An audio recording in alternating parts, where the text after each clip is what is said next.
Si le président des États-Unis venait à être assassiné aujourd'hui, certes, le pays serait sous le choc, la bourse des valeurs prendrait un coup, quelques pays innocents seraient bombardés et envahis ça et là, mais les Américains iraient au travail demain.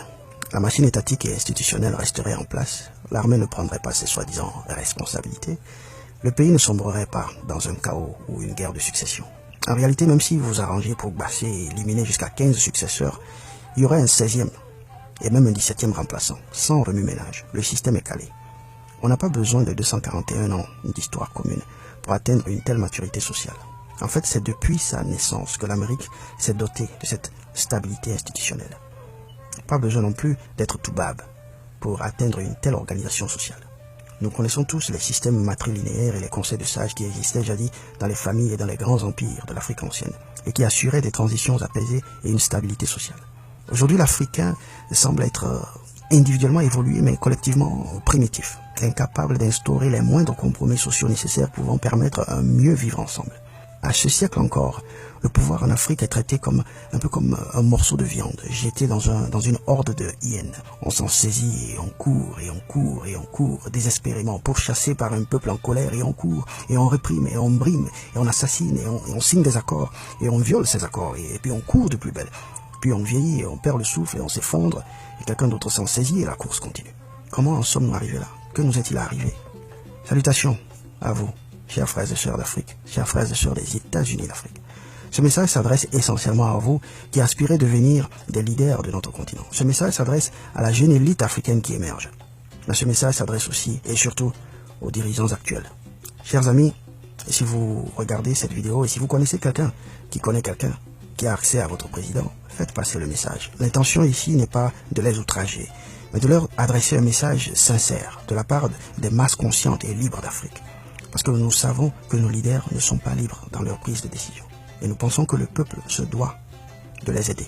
Cette vidéo, qui est la 3e partie de notre série sur l'intérêt national, nous la dédions donc respectueusement à nos présidents. Et nous avons 4 petites propositions concrètes à vous présenter. 1. Communication. 2. Propagande. 3. Pouvoir collégial. 4. Action conjuguée.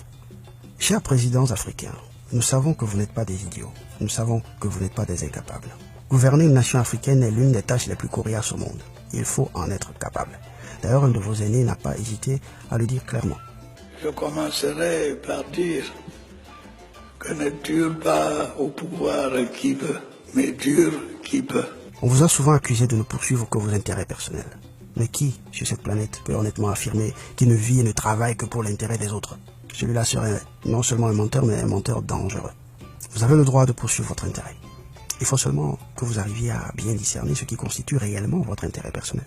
Nous savons que vous gouvernez avec un fusil sur la tempe. Nous savons que l'oligarchie occidentale vous impose des marchés et des choix ridiculement suicidaires. Les masses africaines le savent. Ce n'est pas la peine de le cacher. En fait, il n'est pas dans votre intérêt de cacher les chantages qu'on vous fait, de cacher la vilainie de ces peuples dits civilisés. Il faut les exposer au grand jour. C'est là votre premier bouclier. Et c'est là notre première proposition. Communication, communion, connivence avec vos peuples. La stratégie favorite des preneurs d'otages, que ce soit avant ou après l'enlèvement, c'est d'isoler la victime de son groupe d'appartenance. Chers présidents africains, ne vous laissez pas isoler. Ne devenez pas étrangers à vos peuples. Vous êtes des employés du peuple. Rompez le silence. Rendez compte au peuple des chantages indécents que vous inflige ces prédateurs de l'oligarchie occidentale. Révélez à la face du monde les menaces barbares que ces gens décivilisés vous profèrent. Nous étions dans un pays, si nous voulions affronter ces organisations internationales, si nous voulions affronter des multinationales pour mieux négocier le prix de l'or, le prix du coton, il nous fallait un consensus national. Nous avons vu, quand il y a eu des velléités, nous avons senti que cela pouvait conduire jusqu'à la limite à la chute du régime. En termes clairs, notre président Alpha Konaré nous dit ici que s'il avait poursuivi les intérêts de son pays, les barbares l'auraient tué. Africa finds herself in a catch-22 situation, you see.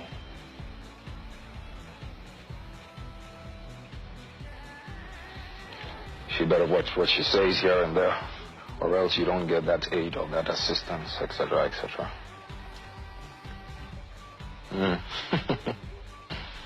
What kind of blackmail is this? And it's up painful thing for me sitting here to have to be making such admissions. But these are some of the truths, the hard facts, my dear. You know. Vous savez, moi j'ai l'habitude de dire que j'ai gouverné dans la douleur. Parce que j'ai passé mon temps à faire des ajustements. J'ai reçu un coup de téléphone de mon ami Michel Kandessu, directeur général du FMI. Ce coup de téléphone, je crois, a duré 2 heures de temps. On a commencé à parler sur un ton courtois, puis ensuite ça s'est durci. J'étais dans mes appartements du palais. Mon épouse qui allait et venait, à un certain moment, elle sentit que le ton se durcissait. Elle s'est assise pour prier. J'ai dit, mon mari a des problèmes. C'est assise pour prier. Et Michel Kandessu me disait, en résumé, Président, vous avez été très courageux, mais ça ne suffit pas. Il faut que tous ensemble, vous fassiez la dévaluation. Le 12 janvier 1994 à 0h, le franc CFA qui valait 2 centimes n'en vaut plus qu'un seul. Une dévaluation de 50% qui touche les 14 pays de la zone franc. Et voilà comment cette dévaluation tomba sur nous comme un décret divin. Il n'y eut aucune voie de recours, aucune résistance, aucune protestation contre les barbares, aucune représailles contre leurs intérêts sur le continent. Et on augmente toutes les choses à 100%. Et comment nous allons devenir? Vraiment, on essaie où mettre la tête, franchement. Ça ne veut pas de choses de nos autorités, ça vient de loin. Je ne sais pas ce qu'on va faire, ça sera difficile, quoi. On va faire avec. Au contraire, c'est encore contre nos présidents que nous nous sommes révoltés, que nous nous sommes rébellés. Et quand nos marmites ont commencé à se vider, c'est contre nos voisins que nous avons pris les machettes. Non mais l'Afrique doit mûrir un jour. Votre Excellence, M. Abdou Diouf, vous n'étiez pas obligé d'accepter ce chantage. J'ai le dos au mur. Si je ne le fais pas, peut-être qu'à la fin du mois, vous ne percevrez pas vos salaires, vous les fonctionnaires. Parce que je n'aurai pas les fonds que j'attends.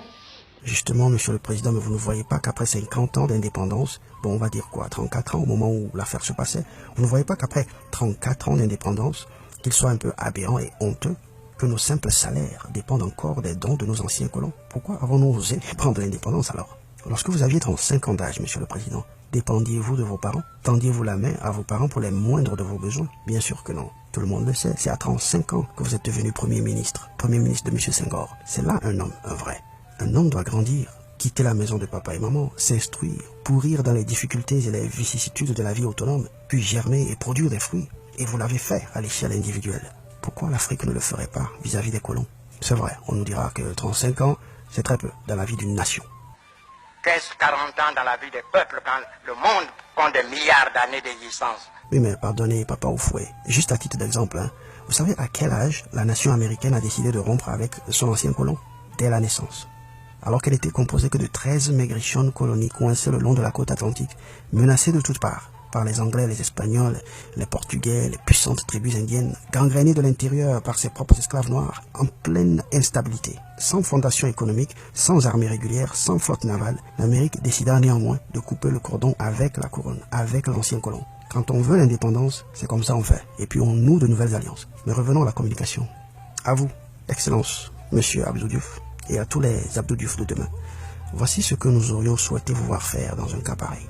Après une telle conversation, vous rejoignez votre femme, vous priez ensemble votre Dieu, ensuite vous préparez un bref discours destiné à votre peuple. Le lendemain matin, vous larguez l'information, vous leur révélez le chantage qui pèse non seulement sur vous, mais qui pèse sur toute la nation sénégalaise, sur tout le peuple africain. Vous serez émerveillés par les sacrifices dont le peuple africain est capable. Un peuple bien informé est un peuple déjà libre. Chers dirigeants africains, ne vous isolez pas. N'affrontez pas la France, n'affrontez pas les multinationales en cavalier seul. Soyez de connivence avec vos peuples. Allez au combat avec vos peuples. Rendez compte à vos peuples. Rendez compte à vos peuples de vos pourparlers avec les colons. Vous n'êtes pas obligés de vendre les terres riches du continent, peu les morceaux de vos terres et de les hypothéquer, les donner à la France et à la Chine pour des durées de 30 ans, 50 ans, 100 ans, rien que pour avoir 12 mois de cash. Dites au peuple qu'on vous menace, dites aux médias nationaux et internationaux que ce monsieur vient de me dire que si je ne lui donne pas ce marché, demain je suis un homme mort. Lorsqu'un président de la République française interdit je suis tombé sur le dos quand j'ai entendu ça. Vous savez que l'Union africaine, qui était à l'époque présidée par son Excellence le président Obiang Bazogo de la Guinée équatoriale, avait, à propos de la Libye, avait une solution négociée à proposer. Ils ont formé une délégation pour y aller.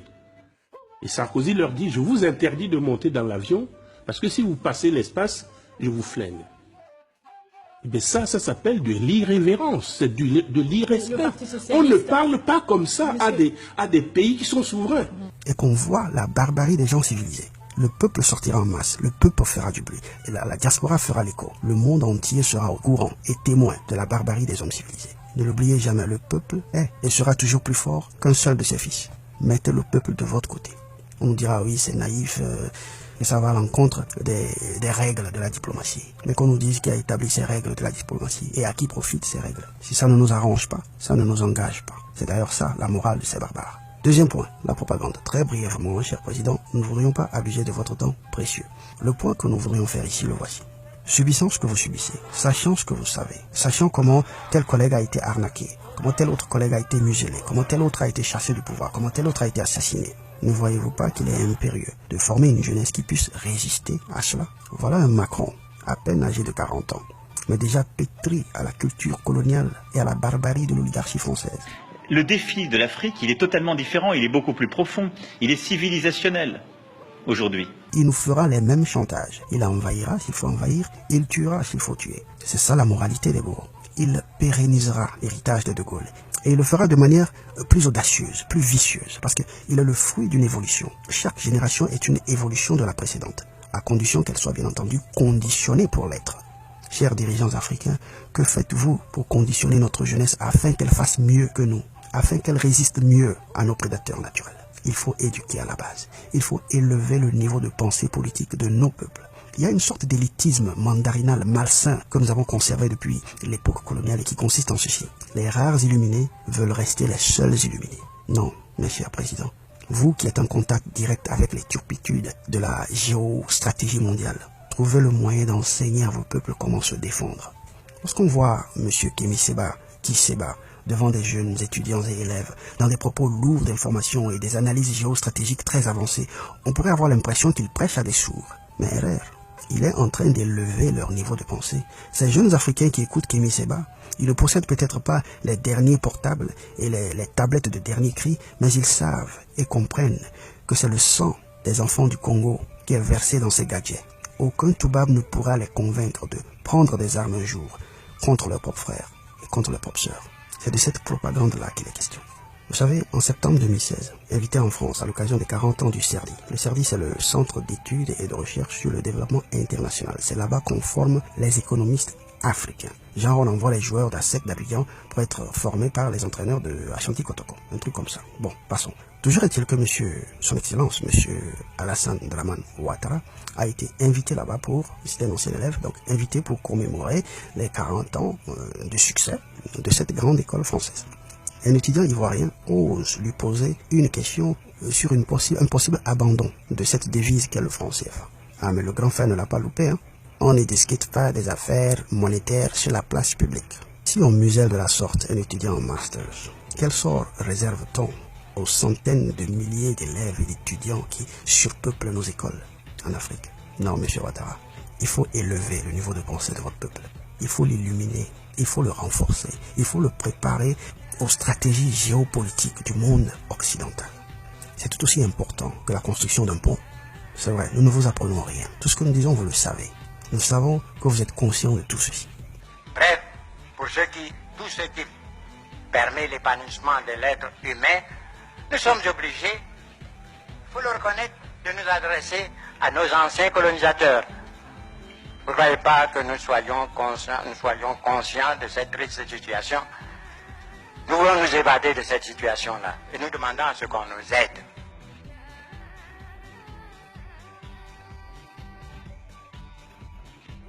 Nous savons que vous n'êtes pas libre de vos actions, que les multinationales vous tiennent en laisse et vous menacent parfois de mort si vous ne servez pas leurs intérêts. Que faire alors? Ceci nous amène à la troisième proposition. Pouvoir collégial. Institution forte, un seul cerveau ne peut pas à lui seul décider de la destinée de toute une nation. C'est contre-productif. Vous avez certainement vos aptitudes, nous le savons, vous avez vos talents, nous le savons, mais vous n'avez pas toutes les aptitudes et vous n'avez pas tous les talents. Nous avons besoin de nos George Washington pour commander nos armées, de nos Thomas Jefferson pour asseoir nos fondements et nos lois fondamentales, de nos Alexander Hamilton pour asseoir nos finances. Nous avons besoin de nos Benjamin Franklin pour gérer notre diplomatie et nos relations extérieures. Et ainsi de suite. Tout ceci avec un objectif fondamental commun. L'intérêt national, l'intérêt de la patrie, l'intérêt du continent, l'intérêt de moi et de mon voisin parce que c'est tellement lié. Il nous faut des institutions fortes qui garantissent la pérennité de notre philosophie politique. De telle sorte que quand le barbare assassine un Sankara aujourd'hui, dès demain il y a un deuxième Sankara qui est au pouvoir, tranquille. Sans remue-ménage, le même système continue, la même politique continue, la même idéologie continue. C'est la meilleure manière de décourager ces coups de force fomentés de l'extérieur. Les colons doivent savoir que c'est à tous nos peuples qu'ils ont affaire et non à une poignée de personnes. Et c'est ensemble que nous pouvons prendre ces mesures. Ce qui nous amène au dernier point, dernière proposition, action conjuguée, action groupée, unité, complicité sous-régionale, complicité régionale, complicité africaine. Si le Burkina refuse un marché parce que ça ne l'arrange pas, le Togo ne doit pas prendre ce marché. Le Bénin ne doit pas prendre ce marché. Le Mali ne doit pas prendre ce marché.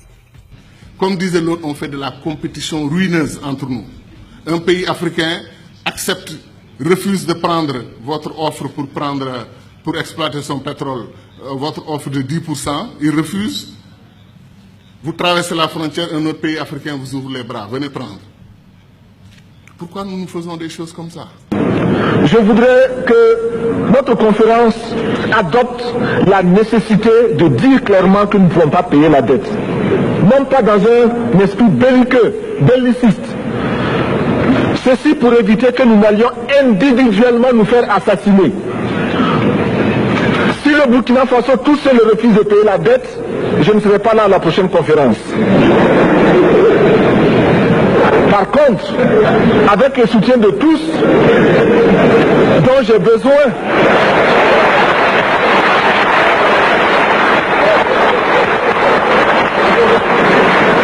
avec le soutien de tous, nous pourrons éviter de payer.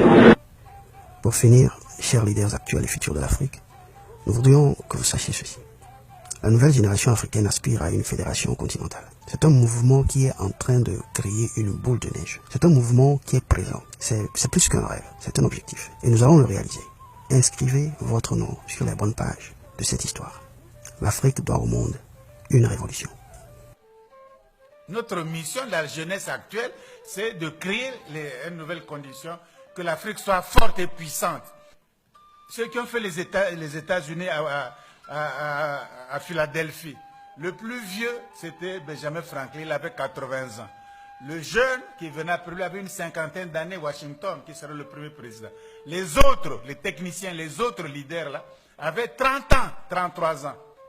Madison, Hamilton, l'avocat de New York, avait 30 ans.